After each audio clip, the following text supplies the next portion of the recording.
Well, we had the sad tales of Costanza come into play in this episode. We also had Jerry try to get Newman to go to Hawaii. It's not just Newman's dream to go. It's Jerry's dream for him to go too. And then, sure enough, we also have Kramer comparing his cough symptoms to a dog. Quite strange episode it was, the Andrea Doria. But what's the whole gist behind this? Well, let's talk about this episode. So, well, first off, there was an opening up a scene wherever Kramer and Jerry were getting ready to go into a store, but they weren't allowed food in the store, and Kramer was trying to like shove this hot dog in his mouth. So I said, "Oh no, wait, I'll finish really quick before they go in the store." Of course, I think they did like several outtakes on this in the blooper reel. It was just hilarious, and Jerry couldn't keep a straight face of Michael Richards trying to eat down all that food. But anyways, the main story of the Andrea Doria was George's story. He was a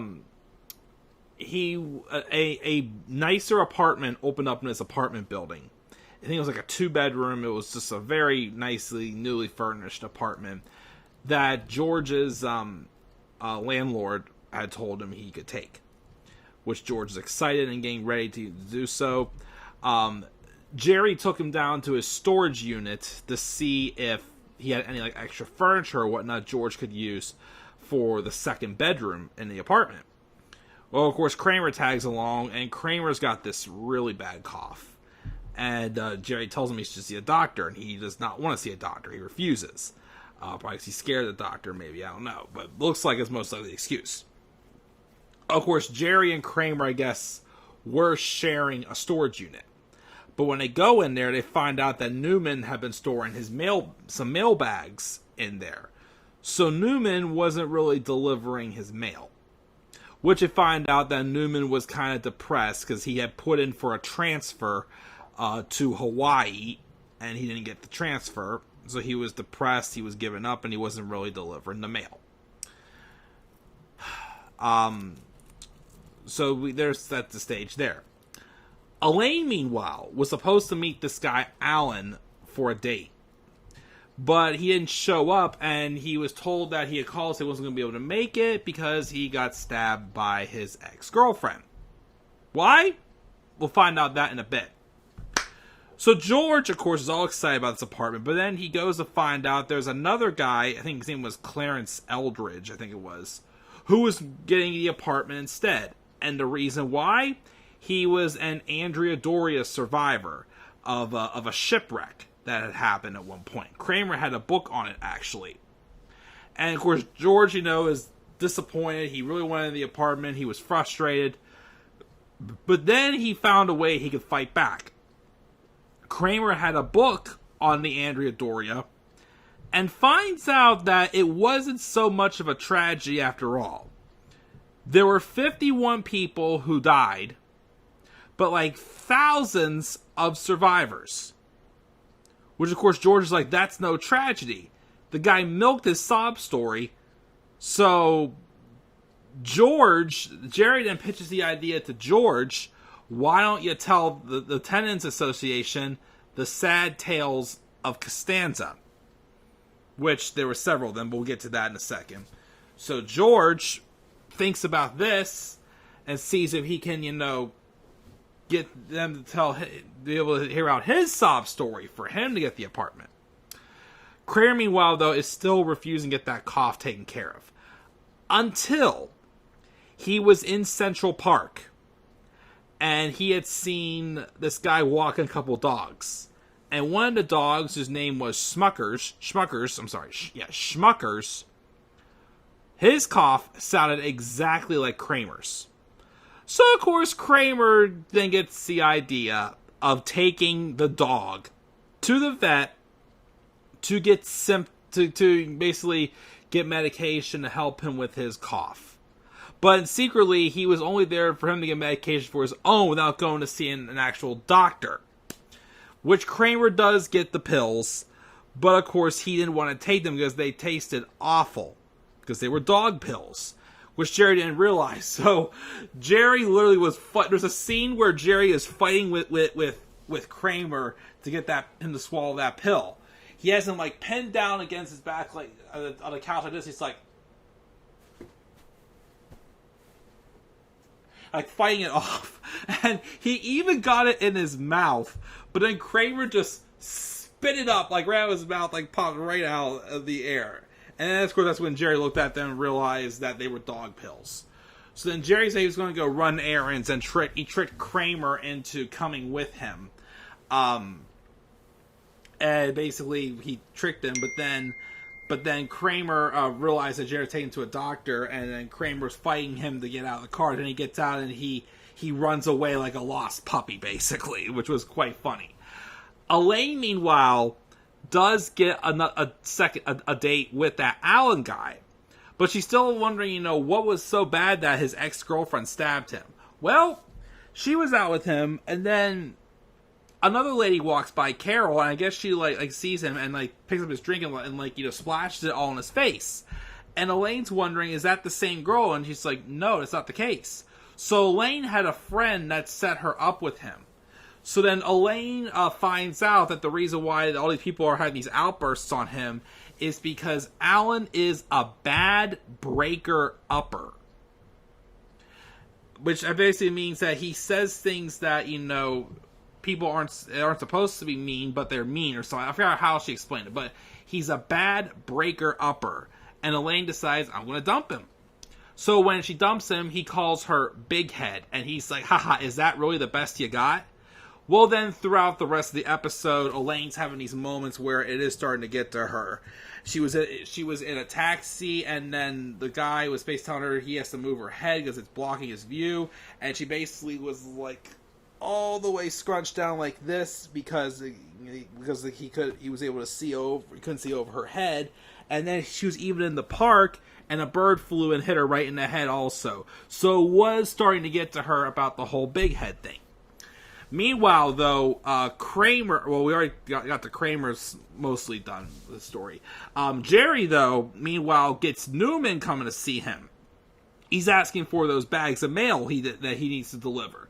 Because the guy who originally was getting the transfer to Hawaii had got busted for hoarding Victoria's Secret catalogs. But then, of course, so he still has a shot at getting that transfer to Hawaii. But seeing that he has so much on his plate and Newman's a lazy guy to begin with, Jerry then offers to help Newman so that way he gets that transfer to Hawaii, because Newman's dream to get Hawaii is also Jerry's dream for Newman to get to Hawaii. So that way Newman goes away and never sees him again. Well, after Kramer ran off from the doctor, I guess, Kramer and Newman got into a fight about Newman getting transferred to Hawaii, and Kramer bit him in the ankle. And he hurt his ankle, and Newman was not able to do his postal route. So instead, Jerry put on a uniform, and he delivered the postal route instead. But then Newman got the call, being told he did not, from the vice president of the post office, being told he didn't get the transfer because they knew it wasn't him who delivered the mail, because too many people got their mail. Jerry delivered like 80% of the mail. Nobody does more than like 50% or whatnot. So Newman missed out, unfortunately. George, though, ends up having like a little bit of like a hearing session, whatnot, with the Tenants Association about, both sob stories. So first they hear out Clarence's story about the Andrea Doria. And then George tells the sad tales of Costanza. So there was like, like a montage of like cutting like, different shots of different stories George was saying.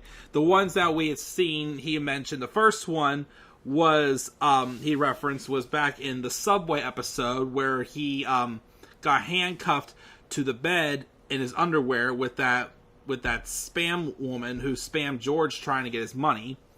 There was the limo where Jerry and George borrowed that Donald O'Brien's limo, and of course, she ended up being, a Nazi.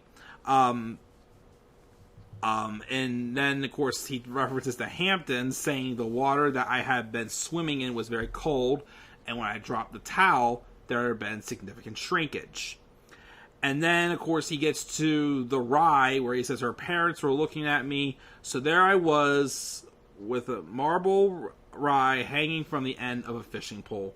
Which, of course, at this point, the tense association was bursting out in tears. So he gets up to walk out, but then he goes, oh, and also, my fiance died from licking toxic envelopes that I picked out.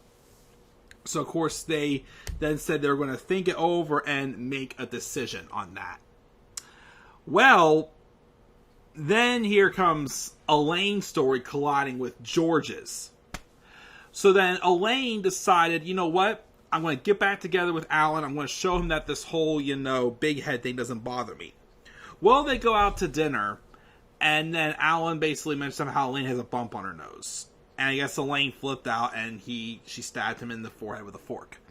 But, of course, Kramer was outside walking, and someone ran outside the restaurant and said, get the police, some crazy woman just stabbed a man in the head.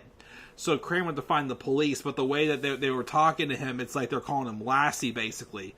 So I don't know what happened to Elaine, but because of that whole incident, and he bribed the landlord $50, Alan got the apartment. Of course, George was upset.